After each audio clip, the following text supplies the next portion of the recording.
আমাদের ক্লাসে একটা মেয়ে ছিল, মৌলবি টাইপের।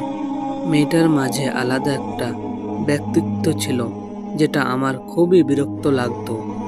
ওয়ানাস লাইফটা যেখানে আমরা সব ফ্রেন্ডরা একজন করে কাটাচ্ছি, ওই মেয়েটাকে দেখতাম তখন চুপচাপ বসে থাকতো সামনে একটা বই নিয়ে। ক্লাসে স্যার আসতে দেরি হলেই যেখানে হই হল্লা করে আমরা ছেলে মেয়ে সবাই মিলে আড্ডা দিতে ব্যস্ত ছিলাম, সেখানে মেয়েটাকে দেখতাম মোবাইল নিয়ে বসে থাকতো। মেয়েটাকে কেন জানি আমরা প্রথম থেকেই বিরক্তিকর লাগতো। হাতে পায়ে মোজা পরে নেকাব লাগিয়ে মেয়েটা ক্লাস করতো, কখনো নেকাব খুলতো না ক্লাসে, ইভেন কমন রুমে মেয়েদের সামনে নেকাব খুলতো না। আমার কাছে মেয়েটাকে ওভার স্মার্ট মনে হতো, বা মাঝে মাঝে মনে হতো যে অ্যাটেনশন শিকার মেয়েটার সাথে আমরা কিসের এত দ্বন্দ্ব ছিল আমি জানি না। আমাদের হাফ অ্যানুয়ালি এক্সামের পর যেদিন ক্লাসে রাজীব স্যার জিজ্ঞাসা করলেন, তোমাদের এখানে রোল 604 কার? মেয়েটা উঠে দাঁড়ালো, স্যার তোমার নাম কি? মেয়েটা আয়েশা বিনতে আশরাফ।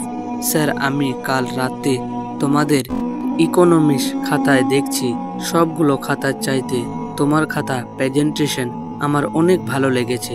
তোমার লেখা ওই অনেক সুন্দর, যাকে বলে মুক্তর মতো অক্ষর। তুমি কি জানো সেটা? আয়েশা, জি স্যার, স্কুল লাইফ থেকে শুনে আসছি কথাটা।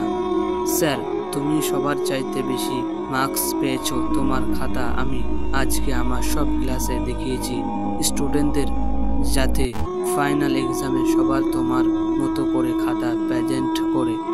আমরা স্যাররা খাতার সব লেখা পড়ি না, খাতার প্রেজেন্টটাই আগে দেখি, যেটা দেখে স্টুডেন্টদের মূল্যায়ন করা হয়।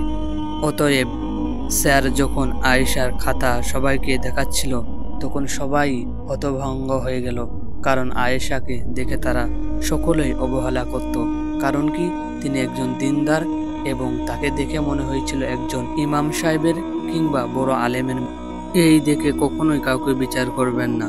অবশ্যই ভিডিওটা যদি ভালো লেগে থাকে আপনাদের মনে, তাহলে ভিডিওর মধ্যে একটা লাইক করবেন আর বেশি বেশি করে শেয়ার করে সবার মাঝে ছড়িয়ে দেবেন।